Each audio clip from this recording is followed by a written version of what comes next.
Hello, my name is Melissa Niles. I am the Urban Ag Liaison for South Dakota Specialty Producers, and thank you for joining us for transitioning from traditional to regenerative agriculture with our guest, Eric Fuchs. This webinar was funded through a conservation collaboration agreement between the NRCS and the South Dakota Specialty Producers Association to promote sustainable agriculture and practices, environmental stewardship. Its contents are solely the responsibility of the authors and do not necessarily represent the official views of the USDA or the NRCS. Good morning, Eric, and how are you today? I am good, Melissa. Thanks for having me. Oh, absolutely. It's regenerative agriculture is a buzzword right now. We've gone from sustainable and now we're regenerative. Could you give us a little background, please? Yeah, a little background on me. So I'm a producer here in Southeast Missouri. We have livestock. We've been in the hair sheep business, and then cattle, kind of grazed all different kinds of livestock. We do a lot of contract grazing, and been down this road. I guess, like you said, we've had a grazing system. I've been trained in holistic management for about 25 years of being a weirdo farmer, as I call it, doing things different. I kind of got exposed to Jim Garish at the University of Missouri when I was in college, and kind of started me down the road. So I spent a little stint in the military, and then I came out. I worked in water quality for about 10 years as source water protection. Did a lot of work with communities and protecting their drinking water. Kind of got involved, brought the ag side over to that to kind of see issues that was having. And then about 3.5 years ago, I was fortunate enough to ask to come on as a consultant with a company called Understanding Ag. And anybody knows our founding partners, that's Gabe Brown and Dr. Alan Williams. And so I've been working with them, everything from workshops to one-on-one consults all over the country. Been quite a humbling experience to be able to get to do that. I'm also on the board or vice president of our not-for-profit Soil Health Academy, which is our education side. And we do 2 and 3 day trainings all over the country as well. And so that's been a neat thing. So yeah, just this regenerative world, it is just completely blown up. And I'll have to say probably the last 6 months with a lot of different, I won't call them maybe celebrities, but people in pretty high places are saying a lot of things about soil health and regenerative agriculture. And I personally think it's one of the best things I've ever dealt with, and really can solve a lot of the challenges we see across the country and the world. Why should producers be switching to regenerative ag from traditional ag? From my standpoint, I just see it as to be able to perpetuate what they're doing into the future, and both economically and ecologically. A lot of the things I had dealt with, especially in the water quality world, we've got some challenges in agriculture. We're losing a lot of soil. And we're not against chemicals and fertilizers, but there's a lot of overuse of a lot of these products. That's why we see water quality issues, problems. I think we also have some health issues. I've involved a little bit with my wife working in some alternative healthcare, and we see firsthand things that people are sick. And I think that's where we're seeing a lot of people come to this table of regenerative agriculture from the health side. And so I just think the transition has to be within what they can handle and what they can do, because it is a little different, farming in synchrony with nature. And but we've seen the transition go and seen people really be able to change themselves economically as well, to be able to make a better living and actually be more in touch with the land. So how is regenerative agriculture different than traditional? What would we be looking at it in the field? If I was going to say one word in a nutshell, it's going from a chemical system to a biological system. So, in conventional agriculture, we're always trying to work kind of against nature, and we do a lot of things, as my boss says, to try to wake up and see what we're going to kill that day. Fungicides, herbicides, pesticides. The commonality is that word "side," which actually means death. So, we're going to transition to try to work more with nature, and we do that through a biological system. All life starts with the soil, and, healthy soil, healthy plants, healthy animals, healthy human, healthy environment, healthy world. And so, and that's where the economic savings come as well, because as we transition more from that chemical system to a biological system and try to work with nature, we should be able to cut back in inputs and save money as well. So, again, long answer to a short question. It's going from a chemical system to a biological system. So what if a producer decides to go from traditional to regenerative, what would be that first big step? Believe it or not, what we have found both from consulting and teaching, that first big step is the education. It's the desire to say, hey, we want to try to do something different. And while we may wake up and said, hey, we're going to try these cover crops, or hey, we're going to try to graze cattle adaptively, it is the understanding of the why of how it works and how it should work is the number one step. So I always say we as consultants, and we're educators first. So how do we find that first entry point? And it's going to be different with every individual, where they're at in their journey already. Some change because they're about to go broke. Some change because they've had health related problems. Some change maybe because they're in an area that they have to change because of regulations and runoffs and things like that. So the first is that education.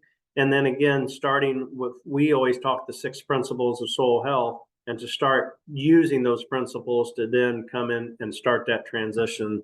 However fast or slow, that is going to depend on how quick they do it or how many practices they want to do to go down that road.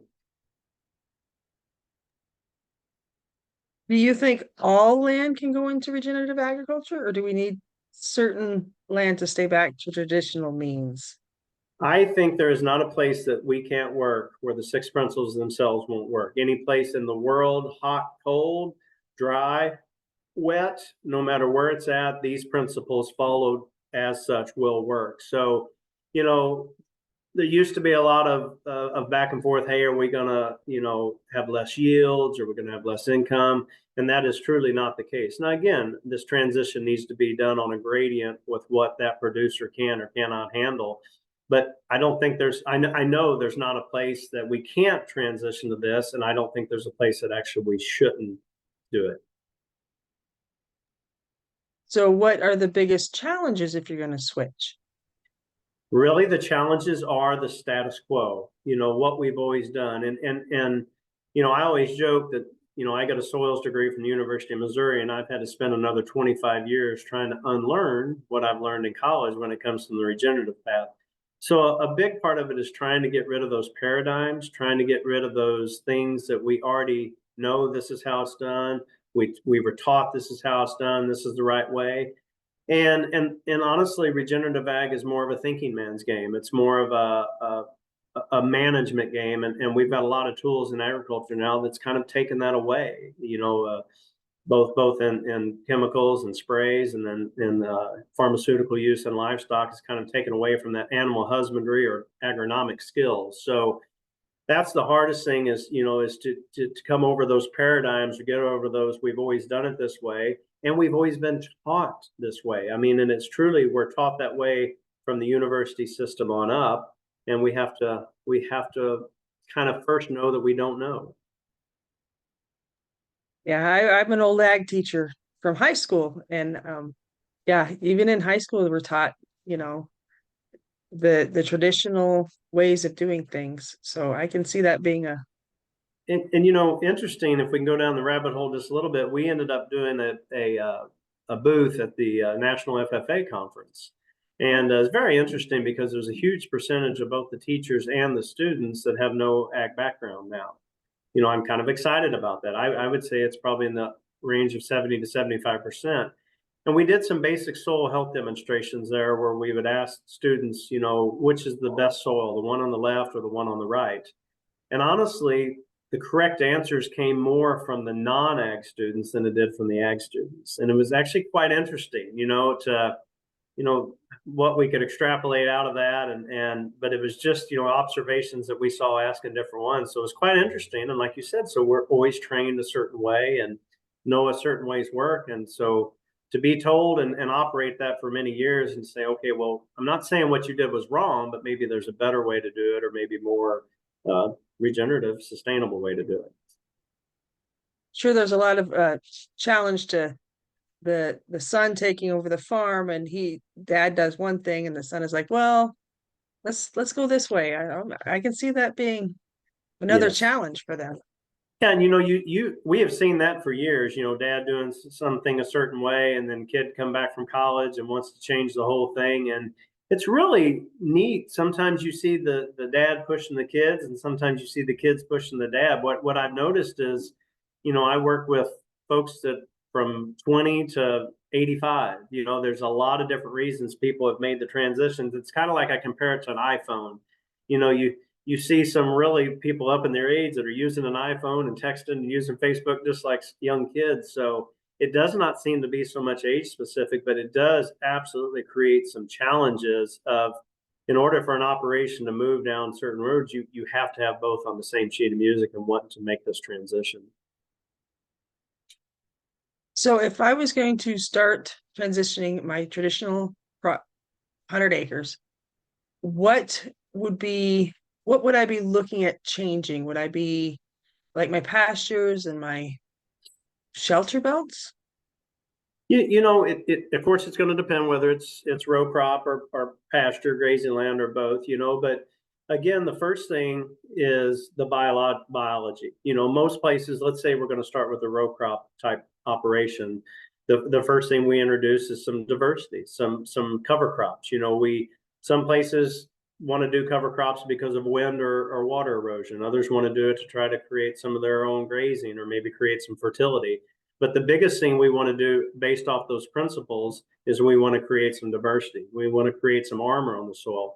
If it's a conventionally tilled place, we want to start introducing no-till. We want to introduce less disturbance. So in a pasture setting, we like to introduce some kind of grazing management, adaptive grazing, like we have a grazing system we've had here for about 25 years where we move cattle around the farm, sometimes once a day, twice a day, sometimes a couple times a day. But so we're going to want to enter again, and it's still based off those strict principles. We want to make sure we have plenty of armor, plenty of diversity. As we graze this way, then we give some of these plants longer rest periods.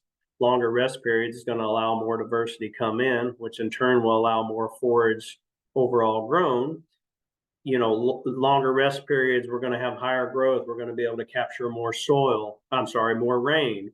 We're going to have less evaporation off our rangeland or pasture land. So again, the principles of soil health are the ones that we want to look at and apply and see how we can apply them on our operation. Yeah, I've talked to a couple producers that struggle with the rotational grazing because of all the forbs that come in. It's like, but your cows just don't want to eat grass. It's okay to have some mixture. We are so taught to have manicured lawns, manicured golf courses, perfect gardens with perfect rows with no weeds. 25 years ago, we started introducing, spraying pastures for weeds. And I always like to use the example in nature, 1 and 1 does not equal 2. 1 and 1 equals 10 or even more. And we're taught, okay, if I've got a forb or a weed or a woody out there, well, then it's taking water, it's taking nutrients away from my grass. And I mean, the logic makes sense, right? So if I get rid of those, I'm going to have more grass. But it's the interaction between those plants, the fungal component, adding more diversity both underground and above ground, adding more diversity for my cattle to graze, which in turn creates healthier animals.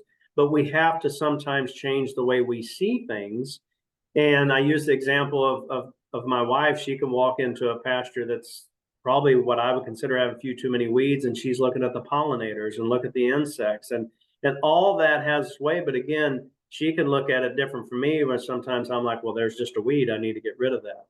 But so it is changing how we see things, and then looking down the road is seeing how that diversity then is going to create more overall biomass or healthier biomass that we do have there. So change the way you see things. Definitely.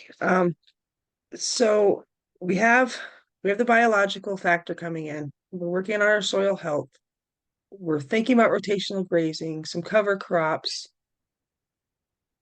Any other recommendations what we should be looking at? I always say, for one thing, take it a little at a time, take it as a gradient, but that is the main thing. So the 6 principles of soil health is to minimize disturbance, armor on the soil, just like we would have armor on our skin. We want a protection on our soil. And so if you drive around the country right now, how much bare ground you see. And that ground is bare to have wind erosion, to have water erosion. There's nothing growing there. So number three, we want diversity. We want diversity of plants. And even in South Dakota, how much can still be growing? I mean, I'm sure you see some green when you go out to some cover crop fields, as long as they don't have snow on them. So we want that diversity of plants. We just don't want beans and corn. Let's introduce other things into our rotation. Let's get cover crops in between, same as our pastures. In that area, we may have a lot of smooth brome. Well, let's get longer rest periods. Let's get more. So then we want a living root in the soil as long as possible. And that again goes in line with cover crops. And the same issues are whether I go from Florida to Canada, it's bare soil, nothing growing. And then, of course, the final one is introduce livestock. And sometimes that becomes hard on some of the row crop guys that really don't want to do that. But once we introduce livestock, then we create that nutrient cycle, and we create the hoof action to get some of this soil generating, and we get that biological side. So introducing all those one way or the other, and if you put your focus on those, no matter where we're at, and the practices may change based off latitude, based off rainfall, things like that, but the principles or the underlying reasons we do them or the things we do are the same. Practices may be different. So keeping the eye on the target of those and trying to do your best on those is how you'll go down the road.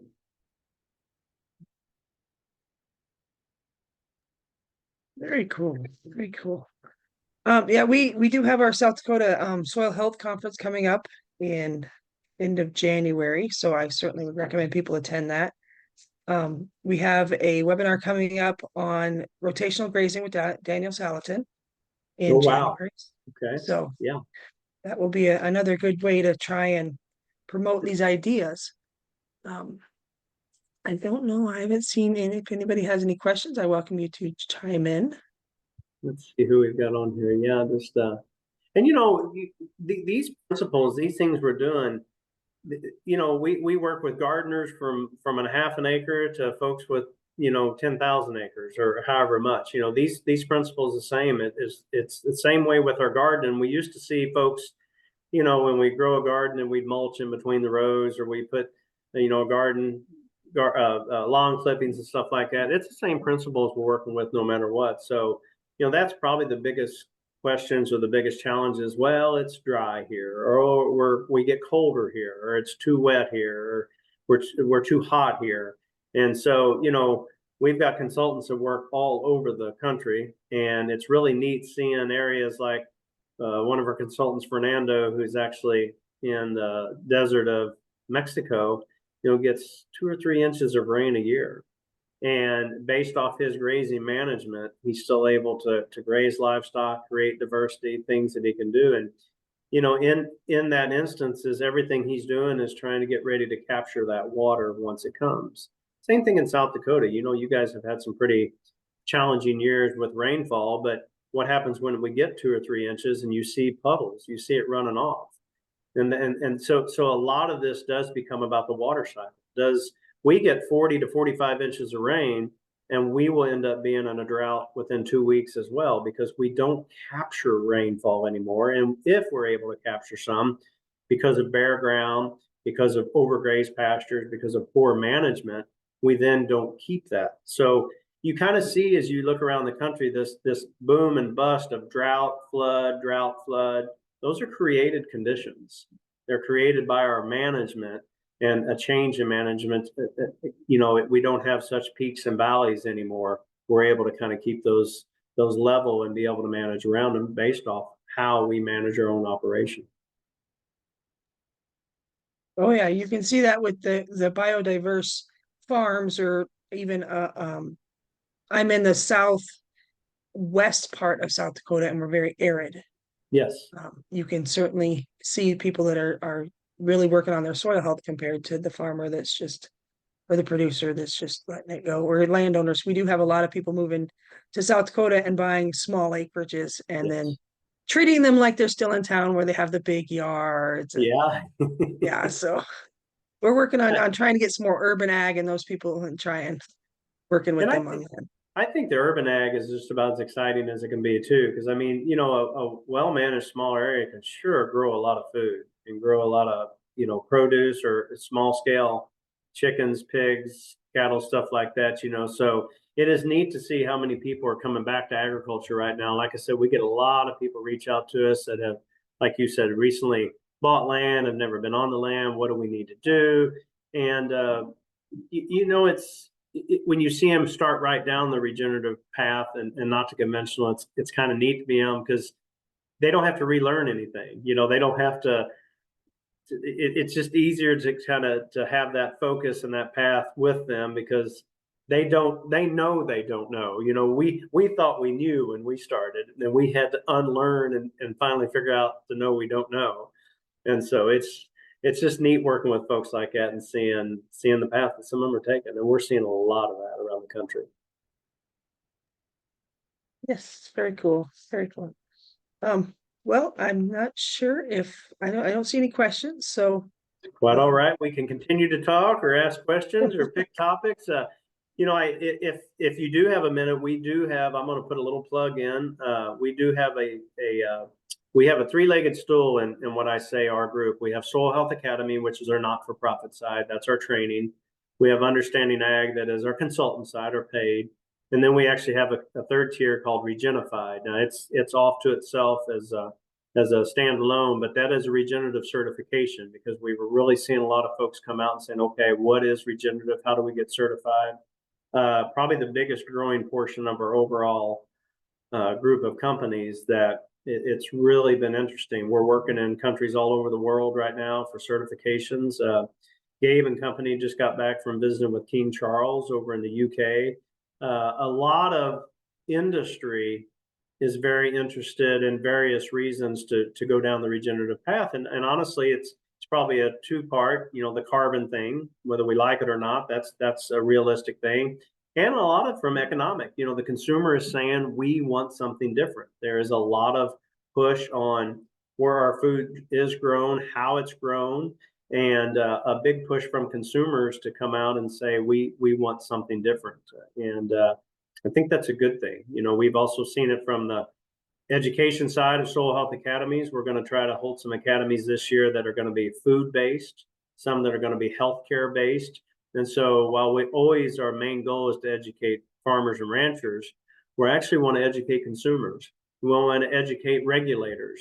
We want to educate folks that because from my standpoint, the regenerative mindset, the regenerative path solves a lot of issues and problems and challenges that we have across the country. I mean, if I'm interested in clean water, clean air, healthy food, great wildlife, better economics, I think I can do this with regenerative ag. Yeah, I think I was just when I was researching regenerative ag, it just started talking a little bit about the certification, and promoting people to ask their farmers and ranchers if they're regenerative ag. So if you get regenerative ag certified, do you need to be organic certified? You do not. That it is a separate certification, and we do not. As part of and you can see our protocol by going, the Regenerative is the name of that company, and no doubt you can still use some chemicals. You can still use some fertilizers, but what we find is that they start down the path of a certification, and it's a tiered approach. Allows in, but then at certain time frame, you have to go up in a tier to continue to be more regenerative. And the reason for that is an entry point for anybody. And as we see people transition down this path, there's just a lot of things that naturally use less of. They're going to use less chemicals. They're normally going to use less fertilizers. So it's an entry point, and I think it's a there's no competition between regenerative, organic, or anything like that. But I think they all have its place. But the regenerative mindset kind of allows many different producers to come in instead of the all or none type thing when sometimes it is with organic. Organic is challenging. We've been certified organic here on our place before, and it can be very challenging. And a lot of the people, like you had mentioned, Daniel Salatin, Joe Salatin kind of declares that he's beyond organic. He doesn't need a certification, but much of what he's doing is organic principle. Yeah, we've South Dakota Specialty Producers Association has a transitioning organic program, and they have people participating, but when they threw out that regenerative answer, like this is another way to do that, it was just the input. People want to do it. Yeah, people want an entry point. I mean, it was really tough.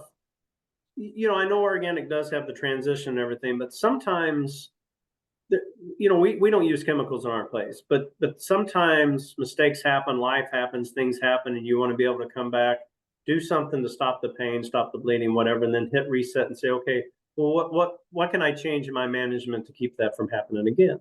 And not only that, it creates a gradient. For us to go into an operation that has been conventional their whole lives, they're trained this way, their economics is based off that, and say, okay, you're going to cut everything tomorrow. It's not realistic. But no doubt, as a gradient, and that's how we are when we consult. We meet people where they're at. We're not going to come in and put my mindset on where I think you should be. Where are you at right now? And then we work with them to try to make that transition on a gradient while they're getting the education, while they observe for themselves, and then be able to move down that path based off what's right for them. And I think that's very similar with our certification. It allows that ability to learn, adapt, have a proper gradient that it's not all or none, and get to where they want to be. Another buzzword I hear is silviculture. Yeah. Or silver pasture. Silvopasture. Yeah, very interesting with that. We've got some that we're developing on our own place, and there's some of the most diverse habitats in nature, the way I understand. And as a farmer, a rancher in my area, a tree was a dirty word. We wanted to get everything out or tear everything out, so we could have more pasture. Same in the row crop world. We've got huge equipment, so we want to tear everything out. We're seeing shelter belts. I do a lot of work in Kansas, probably up where you're at. But it is another form of diversity. And not only is the grazing great, the wildlife benefits are great, and there's not a loss of production. But I think silvopastures, there's a lot of good programs out there to try to transition doing that. You can actually help develop that type of habitat with grazing animals so I think it's really neat. And again, in our area where we're heavily timbered, I think it's a really neat transition to be able to use some land that may not be able to use otherwise to have a grazing. But it's correct, animals incorrectly grazed get a very bad reputation. They can be very destructive no matter what. So when we're grazing in these areas, it's correct grazing, correct rest, keeping the 6 principles in place, and that's what makes it successful. Yeah, I see a lot of our shelter belts that we put in right after the dust, the dirty 30s, are getting mature and dying. And then I see them being torn out and put back into traditional ag. And I'm like, no. Yeah, there's a reason. And, are we any better than we were in the 30s right now? I know you've seen some dust storms up in your area. We had an instance in Illinois, which is a 45-inch rainfall, that huge dust storm in the spring, covered the interstate. 7 people were killed, many injured. I've been in Kansas in the middle of dust bowls or dust storms, and here we're talking 2024. So those shelter belts, those things, and while the shelter belts are very important, it is the way we're farming that is the most important. We have to cut out this tillage in many of these areas, and we have to keep the ground covered. Just a growing plant, and it doesn't even have to be growing very much, is going to stop a lot of that wind. But it's funny how we never learn from our mistakes sometimes. And here, same in Kansas, I see a lot of those shelter belts being taken out, and they were put there for a reason, and they worked. Yeah. And I know NRCS has programs to plant trees. Yeah, and there's so many programs. If a person does want to get cost share both on everything we're talking about, whether it be adaptive grazing, whether it be cover crops, whether it be the transition to no-till, whether it be shelter belts, silvopasture, there is not a program that we have talked about that does not have some kind of cost share. And there's probably a better, more now than there's ever been. One thing we find that's probably one of the missing components is the overall education that goes with it. And so it's funny, I keep coming back full circle with that, but it truly is. When we educate, people understand the why, and then that's when like we can step back and just tweak them as they go down the road, because that is the true missing component. And that's why we're hitting it so hard with Soil Health Academy. That's why we're going to places like the FFA conference. We want to change that. We want to get this direction going where we feel like it needs to be for ecological health. Yes. I'm out of questions. Yes, I was going to say, any other topics we want to tackle, or rabbit holes we want to go down, or Rabbit holes. You learn so much. You do. You just have to be careful sometimes, but definitely it is neat, seeing where things going. You said at the beginning the regenerative buzzword. So we just had our two founders, Gabe and Alan, and three or four other consultants came back from the Acres Conference, and it was really amazing to see. An Acres Conference has been going on a lot of years, and it's really cool to see how quick this is moving and how many people are. I worked in emergency management for a while, and people look at this for solutions for floods. So FEMA and places like that are saying, okay, if we change how we grow in certain areas, do we have less floods? I worked in drinking water. The way we solve problems in drinking water is by changing how we manage our watersheds. And again, many people are coming because of health. So there's so many different entry points to the regenerative mindset, and I think that's what's exciting. I've been around long enough to see a lot of different fads or a lot of different movements in agriculture, but this one I've never seen permeate so many different sectors of society as a solution. I mean, when we have presidential candidates talking about soil health and talking about regenerative agriculture, and that's exciting, because I think that really is something to it, to see where we can go with it. Yeah, because when I started, like back in a while ago, when I started in education, it was all conservation, and then we went to sustainable. Well, we want more than what we're sustaining. We want restorative. Oh, now we're at regenerative. So yeah, I can see they're certainly building the mindset and the background to be able to do those things. And I think a big thing, we were never taught that we could regenerate, or if it did, it would take years and years and years. And, it takes 1,000 years to build soil or change organic matters. And that's what we're seeing just from our own observations on our own, farms and ranches that we both have, our own operations, is it is much quicker than what we thought it was, and it can change. And it's kind of like resiliency of your body. When you start eating healthier and cutting back on things that you shouldn't be, we heal really quick. And that's what we're seeing with the soil. And so that's probably the most optimism and great thing that you see is all these challenges, issues, things we have, they can be changed really quick. And it can be changed based off the model we have right now with equipment and with different things.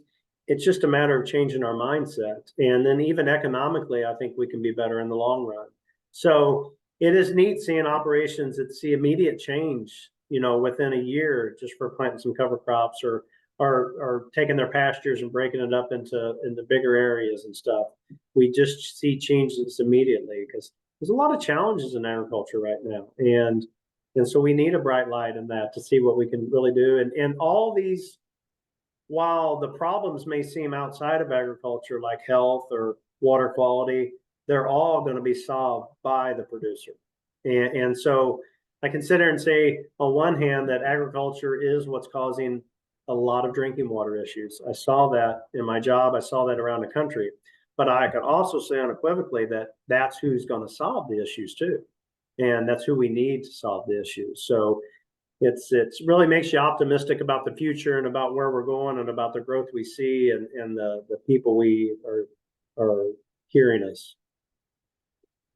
Yeah, nature knows what it's doing. Nature's been going on a lot longer than we've been messing with it. So, and if we get out of the way, it seems to do a pretty good job. It's we do a lot of compare and contrast when we do a consult, and we may go over to the road ditch and and dig a shovel full out or do an infiltration test or something and say, okay, well, here's the non-managed area. Look how much better it is, you know? So, yeah, sometimes we think we know best, but nothing knows best like nature does. So again, we want to work with it, not against it, and not try to fight it, because nature will win. And once we learn how to do that and operate with that, it sure makes life a lot more fun and honestly a lot easier.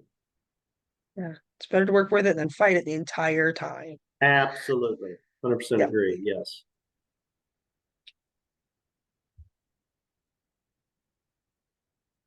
Any other thoughts? I'm here as long as you want to be here. I don't think I have anything else. I just double check. Nothing's come in for questions. So I truly appreciate your time today. Yeah, and if there's anything I can do later, or we want to get into more in depth on specific topics for a future time, you let me know. You're welcome to post our website, my phone number personally, if you want. Since it's recorded, I'll say it. It's 573-429-1383. People are welcome to reach out to me. My email is eric@understandingag.com. Be glad for people to reach out if they, have further questions or want to get in more details. And please reach out to both soilhealthacademy.org and understandingag.com on websites to a lot of free information, a lot of free webinars and videos that really answer a lot of the questions you're talking about, like, hey, what should we do first? So we're a very accessible group, and any way we can help, we'd be glad to. There's a lot of excellent resources out there on your website. I was wandering around Understanding Ag. A lot of information. It is pretty good. And we've got, I'm going to plug, we've got a great online training called Regen 101 that is a paid training, but man, it's awesome. And so, if you ever want to go down this road, again, the education is first. Sooner or later, you have to put a post in the ground and put a seed in the ground, but there's so much out there that's free that really has a good transition. And, we don't sell anything but knowledge. We don't endorse products or anything else. So all we sell is the education and the product to get where you need to be. And we've grown so much, and I've been here, this is going on my 4th year. And I think there was 4 or 5 consultants when I hired on, and I think we just went over 20. I'm working in so many different countries and so many different specialties. So it's probably the best job in the world. So, but we love to help. And if there's anything we can help with, you let us know. Certainly. Okay, I can do those in bits. Thank you, Eric, for joining us today. We appreciate your time and knowledge for traditional ag to regenerative agriculture. For more information, you can contact our guest at eric@understandingag.com. This webinar was funded through the Conservation Collaboration Agreement between the NRCS and the South Dakota Specialty Producers Association to promote sustainable agriculture practices, environmental stewardship. These contents are solely the responsibility of the authors and do not necessarily represent the official views of the USDA or NRCS. Again, my name is Melissa Niles. I am the Urban Agriculture Liaison with South Dakota Specialty Producers Association. Please visit our website for future webinars. We discussed a couple of them. We have one coming up on rotational grazing. We have one coming up on using silviculture with Mark Shepard. So I welcome you to check out our upcoming events on our website, SDSPA.org, to find producers and become a member. Thank you. Thank you, Eric. Thank you, Melissa. If I can help any at all, you let me know. I certainly will. I really liked our conversation today. Okay. Thank you. We'll see you. Bye.